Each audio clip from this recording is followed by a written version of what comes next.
रहीम अस्सलाम वालेकुम नादरीन, आप यूट्यूब चैनल देख रहे हैं। मैं इमरान खान हूँ। अभी बड़ा मज़ा आएगा क्योंकि इलेक्शन करीब आते जाएंगे और फिर उन लोगों को इंटरव्यूज़ देने पड़ेंगे जो मीडिया से गुरेज कर रहे थे।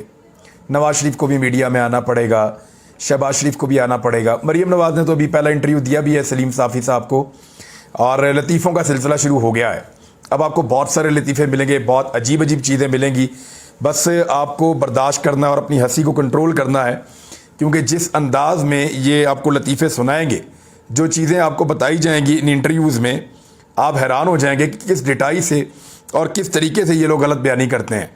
मैं मिसाल के तौर पे आपको बताता हूँ, मरीम नवाज़ साहिबा ने इंटरव्यू देते हुए कहा कि क्या इसहाक डार का ये जुर्म है कि वो कीमतें नहीं बढ़ाना चाहते। ये मैं मरीम नवाज़ के इंटरव्यू की बात कर रहा हूँ जो आज आया, कि क्या इसहाक डार का यही जुर्म है कि वो कीमतें नहीं बढ़ाना चाहते। यानी इसहाक डार गरीब को रिलीफ दे रहा है, कीमतें नहीं बढ़ा रहा। सोचो अगर इसहाक डार कीमतें बढ़ा रहा होता तो वो क्या करता पाकिस्तान के साथ, सोचिए ज़रा। अभी इसहाक डार कीमतें नहीं बढ़ा रहे तो एक महीने में 50 रुपए के करीब पेट्रोल की कीमत में इजाफा हो गया है।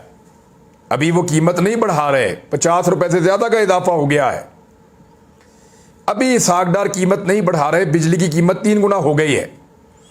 अभी इसहाक डार कीमत नहीं बढ़ा रहे और महंगाई आपकी 38% तक पहुंच गई है, जो 12-13% पे थी। अभी इसहाक डार कीमत नहीं बढ़ा रहे और पाकिस्तान को डिफॉल्ट करार दे दिया है ख्वाजा आसिफ ने। यानी इसहाक डार को अभी भी डिफेंड करना है। मैं तो हैरान हो जाता हूं कि किस तरह पक्का मुंह बना के, हैरान हो जाता हूं कि किस तरह से ऐसे कॉन्फिडेंस के साथ ये लोग गलत बयानी करते हैं, झूठ बोलते हैं। इन्हें शर्म भी नहीं आती। और हैरत है कि ये शीशे में भी नहीं देखते कि हम जो बात कर रहे हैं लोग हमारा मजाक उड़ाएंगे, हम जो बात कर रहे हैं हमारे मीम्स बनेंगे, हम जो बात कर रहे हैं उसको लोग नहीं मानेंगे, लेकिन डिटाई के साथ बैठ के झूठ बोलते हैं। हराम है जो इनके चेहरे के ऊपर थोड़ी सी भी शर्मिंदगी के आसार हों झूठ बोलते हुए। क्या कॉन्फिडेंस है, कमाल कॉन्फिडेंस है। हमारा एक दोस्त था, वो थोड़ा झूठ बोल लेता है, तो हम उसका असेसमेंट कर रहे थे कि इसने ये इतना कॉन्फिडेंस से झूठ कैसे बोलता है, बड़ी मासूमियत से, और पता भी नहीं चलता। तो एक दोस्त ने बताया कि याद है कि इसकी अम्मी अबू बहुत सख्ती करते थे, और जब बचपन में ये हमारे साथ खेलने के लिए बाहर निकलता था तो झूठ बोल के निकलता था, वापस जाकर भी झूठ बोलता था। तो इसने अपने अम्मी अबू से झूठ बोलना शुरू किया, तो इसका झूठ बोलने का कॉन्फिडेंस इसलिए बहुत ज़्यादा है कि ये अपने घर से तरबियत लेकर आया है। बेचारे को इन हालात का सामना करना पड़ा। अब मरीम नवाज़ को ऐसा कॉन्फिडेंस और इस तरीके से झूठ बोलना मेरी समझ से बाहर है, मुझे बिल्कुल। और एक और चीज़ कही उन्होंने, यानी हद हो गई है कि अपने घर वालों के खिलाफ कोई ऐसा स्टेटमेंट देता है। मरीम नवाज़ ने कहा कि जब एहतसाब शुरू होता है तो 20 में साले लोग मुल्क छोड़ के भाग जाते हैं। जब भी एहतसाब शुरू होता है तो लोग मुल्क छोड़कर फरार हो जाते हैं, मरीम नवाज़ साहबा कह रही हैं। और फरार होने में जो वर्ल्ड रिकॉर्ड है वो मरीम नवाज़ के वालिद गिरामी मियाँ मोहम्मद नवाज शरीफ साहब का है। वो बार बार फरार हुए और बड़े बड़े लंबे अरसे के लिए फरार हुए, और जब तक उनको हुकूमत की यकीन दहानी नहीं करवाई गई या उन्हें यह नहीं कहा गया कि आपको NRO मिल रहा है, वापस आ जाइए, तब तक मियाँ साहब कभी वापस नहीं आए। और इस मरतबा तो यकीन दहानियों के बावजूद भी वापस नहीं आ रहे कि आपने मेरा फिर एहतसाब कर देना है, तो मैं एडवांस में फ़रार हो गया हूँ।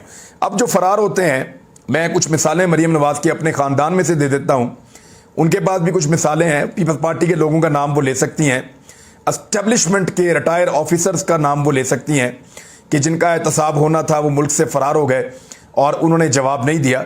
लेकिन अब मैं आपको बताता हूँ कि मरीम नवाज़ के अपने ख़ानदान में कौन कौन फ़रार हुआ। नवाज शरीफ एहतसाब से बचकर मुल्क से भाग गए, और पहले भागे 99 के बाद, और लंबे अरसे तक बाहर रहे, मुआहिदा करके भागे, उसके बाद दोबारा भागे मुल्क से बाहर, और तब से लेकर अब तक लगातार 4 साल होने वाले हैं भागे हुए हैं।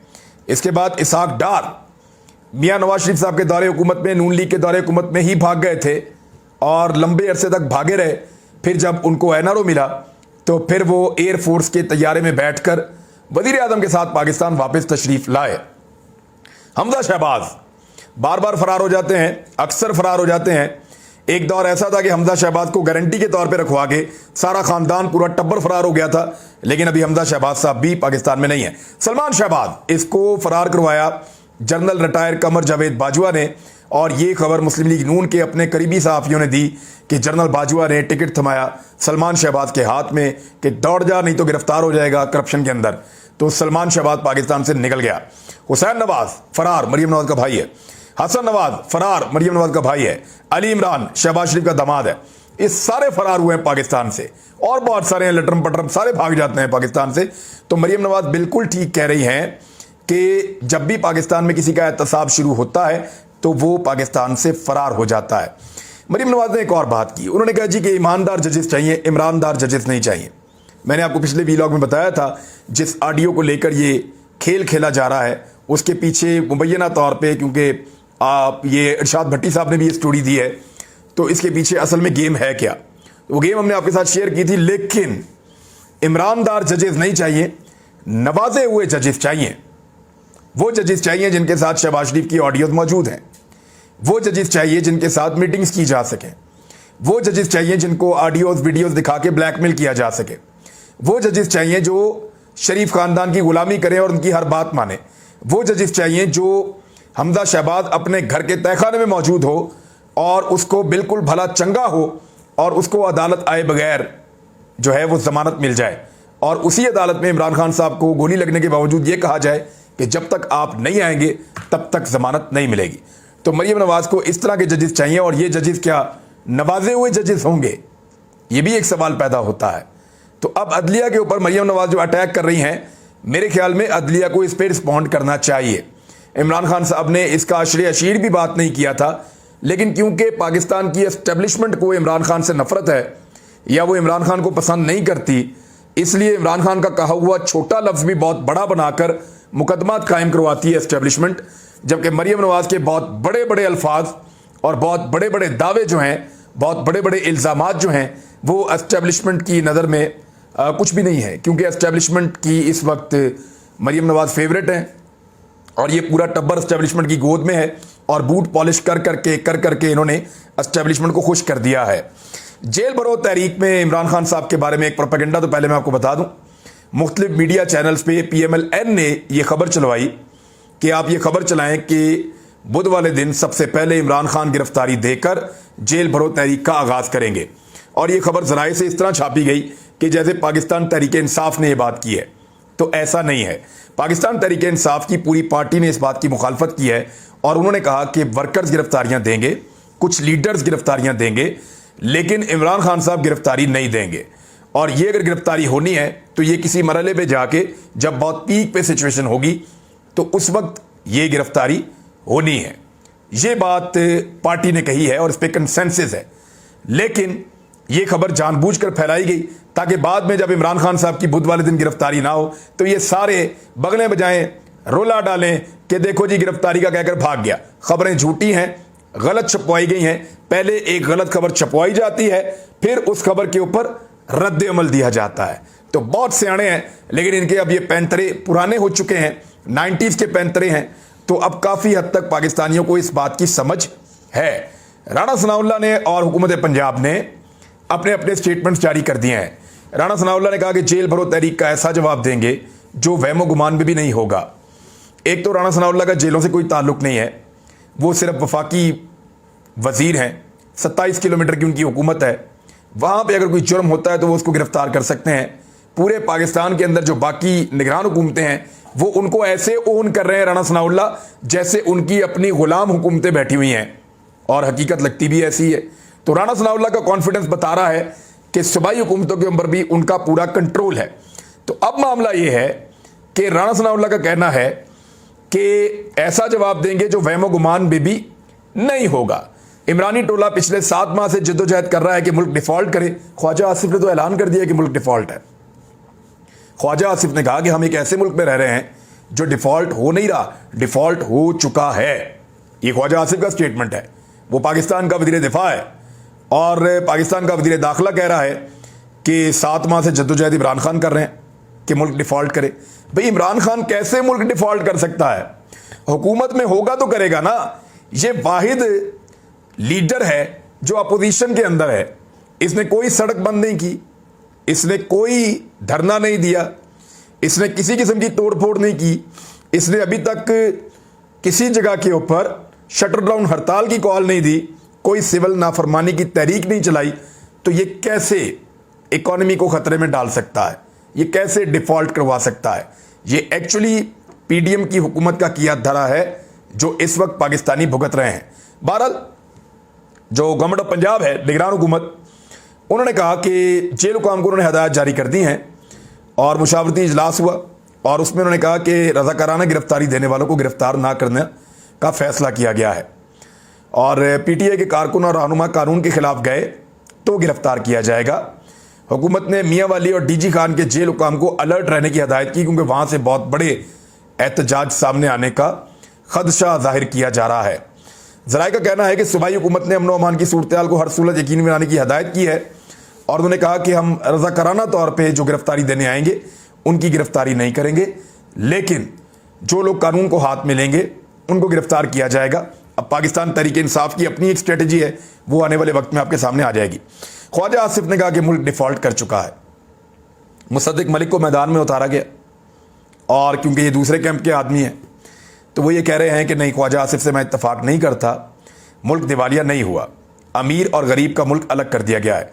जो इन्फॉर्मेशन मुझे असद उमर साहब ने दी थी, उनके बकौल जो टेक्निकल डिफ़ॉल्ट है पाकिस्तान का वो तो रोज़ हो रहा है। यानी जो हमारे पास ड्राई पोर्ट पे जो कंटेनर्स लगे हुए हैं उनको छुड़वाने के लिए हमारे पास एलसीज नहीं है, हम ले नहीं सकते सामान जो हमने परचेज़ किया हुआ है, डॉलर्स नहीं है पाकिस्तान के पास, तो रोज़ाना की बुनियादों पे ये डिफ़ॉल्ट हो रहा है। दूसरा, पाकिस्तान को जून तक एक बहुत बड़ा कर्ज वापस करना है दुनिया को और हमारे पास ज़र मुबादला के ज़खायर ना होने के बराबर हैं। अब पाकिस्तान इतना पैसा मैनेज कर ही नहीं सकता कि ये कर्ज वापस कर दे, तो असद उमर साहब को लगता है कि पाकिस्तान एक्चुअल डिफ़ॉल्ट भी कर जाएगा और पाकिस्तान पहली मरतबा ऐसा होगा कि अपना कर्ज अदा नहीं कर सकेगा। तो ये सिचुएशन तो है, लेकिन मुसद्दिक मलिक अब बज़िद हैं, दूसरी तरफ से आए हैं, उनका ये कहना है कि नहीं, पाकिस्तान डिफ़ॉल्ट नहीं किया। इमरान खान साहब जो हैं वो अब जा रहे हैं अदालत में और कल वो अदालत में पीर वाले दिन पेश होंगे, ये फैसला कर लिया गया है। दूसरा, इमरान खान साहब को अदालत में ले जाने के लिए इंतजामात भी मुकम्मल किए गए हैं, सिक्योरिटी के बड़े सीरियस इकदामात किए गए हैं। इमरान खान साहब की अपनी सिक्योरिटी भी साथ होगी, कारकुनों की एक बहुत बड़ी तादाद भी पहुंचेगी लाहौर हाई कोर्ट में और उसकी सराउंडिंग में, और इस तरह इमरान खान साहब को ले जाया जाएगा एक अहम तरीन पेशी के लिए लाहौर हाई कोर्ट में। मुझे नहीं लगता कि इससे पहले कभी किसी केस में किसी लीडर के साथ इतनी बड़ी तादाद में लोग लाहौर हाई कोर्ट गए होंगे जितनी बड़ी तादाद में लोग इमरान खान के साथ कल जाना चाहते हैं लाहौर हाई कोर्ट में, और वहाँ पे इमरान खान साहब अदालत में पेश होंगे। सिक्योरिटी की बड़ी सख्त ज़रूरत है, खुदा न खास्ता उनकी जान को ख़तरा है। शेख रशीद अहमद साहब ने भी इस पर एक स्टेटमेंट दिया है और उनका ये कहना है, शेख रशीद का, कि 30 अप्रैल तक इमरान खान साहब की जान को ख़तरा है। यही वो टन्योर है जिसमें इमरान खान साहब ने इलेक्शन कैंपेन चलानी है। अब इलेक्शन कमीशन पूरी कोशिश कर रहा है कि इलेक्शन ना हो, पीडीएम की सारी जमातें भी कोशिश कर रही हैं कि इलेक्शन ना हो। पाकिस्तान में अब तक जितने भी सर्वेस किए गए हैं, हर अगला सर्वे पिछले सर्वे से ज़्यादा इमरान खान को मकबूल दिखाता है। यानी मकबूलियत बढ़ते बढ़ते इतनी हो गई है कि 70 से 80% के दरमियान पहुँच गई है। और अब ये वो लोग क्लेम कर रहे हैं जो शहबाज शरीफ के या आसिफ अली जरदारी के या एस्टेब्लिशमेंट के बहुत करीबी लोग हैं, इसीलिए ये सब लोग इलेक्शन से भाग रहे हैं। बहरहाल इमरान खान साहब अदालत में पेश होंगे और वहाँ से वो अपनी बेल हासिल करेंगे। उनकी जान को ख़तरा है, ये रियासत की जिम्मेदारी है कि उनकी जान बचाने के तमाम इक़दामात किए जाएँ जिस वक्त वो अदालत में पेश हों। पाकिस्तान तहरीक इंसाफ हर सूरत अदलिया के तकद्दुस की हिफाजत करेगी। इमरान खान साहब ने ये स्टेटमेंट दिया है। इलेक्शन कमीशन भी अब बिगड़ गया है, राना सनाउल्लाह का स्टेटमेंट भी आ गया है, ख्वाजा आसिफ का स्टेटमेंट भी आ गया है, यानी और मरियम नवाज वगैरह सब ये कह रहे हैं कि किसी सूरत भी सदर पाकिस्तान सूबाई इलेक्शंस की तारीख नहीं दे सकते। अब बहुत बड़ी तादाद में जो कानूनदान है उनका ये कहना है कि आइन के आर्टिकल 57(1) के तहत सदर पाकिस्तान के पास ये इख्तियार मौजूद है कि जब इस तरह की सिचुएशन पैदा हो गई है तो सदर पाकिस्तान मुशावरत के बाद डेट दे सकते हैं इंतखाबात की कि पंजाब में और खैबर पख्तूनख्वा में किस तारीख को इंतखाबात किए जाएँ। अदालती अहकामात आ चुके हैं, सुप्रीम कोर्ट की ऑब्जर्वेशंस आ चुकी हैं, उनके भी अहकामात आ चुके हैं कि 90 दिन के अंदर इंतखाबात करवाए जाएँ, लेकिन सब के सब भाग रहे हैं। इलेक्शन कमीशन का ये कहना है कि ये काम जो है गवर्नर्स का है, ہم نے گورنرز کو لکھ دیا ہے, صدر پاکستان یہ کام نہیں کر سکتے. رانا ثناء اللہ نے بھی کہا, خواجہ آصف بھی ڈرے ہوئے ہیں, وہ بھی یہی کہہ رہے ہیں کہ صدر پاکستان باز رہیں اور اس طرح کے اقدامات نہ کریں, اور وہ الیکشن سے ان کا کوئی لینا دینا نہیں ہے. جبکہ شیخ رشید کا کہنا ہے کہ یا تو صدر پاکستان کل کے دن یعنی منڈے والے دن یا تو الیکشن کی تاریخ کا اعلان کریں یا پھر استعفیٰ دیں. استعفیٰ ہی دیتے تو اچھا ہے, اگر کوئی کام نہیں کر سکتے تو. فضل الرحمان صاحب کو بھی شوق پورا ہو جائے گا تھوڑے دن کے لیے, وہ آ کر بن جائیں گے صدر پاکستان. چلو انہیں کوئی ایڈ ہاک سلوشن کر کے کچھ بھی کر کے, 2 اسمبلیاں نہیں ہیں, نیا صدر تو آ نہیں سکتا, تو انہی کو بنا دے. لیکن معاملہ یہ ہے کہ صدر پاکستان اگر اس اختیار کو استعمال کرتے ہیں تو ایک نیا پھڈا پڑ جائے گا, اور پھر یہ مسئلہ چلا جائے گا سپریم کورٹ آف پاکستان میں. ہائی کورٹس میں جا سکتا ہے, سپریم کورٹ میں جا سکتا ہے, اور سپریم کورٹ آف پاکستان اس کو مجھے نہیں لگتا کہ 1-2 پیشیوں سے زیادہ وہ لے گی. اس کو حل کر کے فوری طور پہ بتا سکتی ہے کہ صدر پاکستان نے کہہ دیا اب اس تاریخ کو آپ انتخابات کروائیں, اور اگر صدر پاکستان کا کہنا آپ نہیں مانتے تو پھر بھی 90 دن کے اندر اندر آپ سب کو انتخابات کروانے پڑیں گے. اور سپریم کورٹ ان سب کو بلوا سکتی ہے جو فنڈ نہیں دے رہے, جو فورس نہیں دے رہے, جو ROs نہیں دے رہے, جو لوگ کوآپریٹ نہیں کر رہے. سپریم کورٹ آف پاکستان ان سب کو طلب کر سکتی ہے. تو عارف علوی صاحب کا بھی ایک سٹیٹمنٹ آیا, وہ سٹیٹمنٹ میں آپ کو بتا دیتا ہوں. انہوں نے کہا کہ آئین میں سوراخ تلاش کرنے کی بجائے اس کی پاسداری کرنی چاہیے. الیکشن کی تاریخ دینے کی بجائے معاملہ ایک دوسرے پر ڈالا جا رہا ہے. یہ نہ کریں کہ آئین کی شقوں کو کس طرح سائڈ پر رکھ کر الیکشن میں تعطل کا اہتمام کیا جائے. یعنی کوشش کر رہے ہیں سارے کہ الیکشن جو ہے وہ نہ ہو. بہرحال دیکھتے ہیں کہ کیسے نہیں ہوتا الیکشن. اب تک کے لیے اتنا ہی. اپنا خیال رکھیے گا, اپنے اس چینل کا بھی. اللہ حافظ.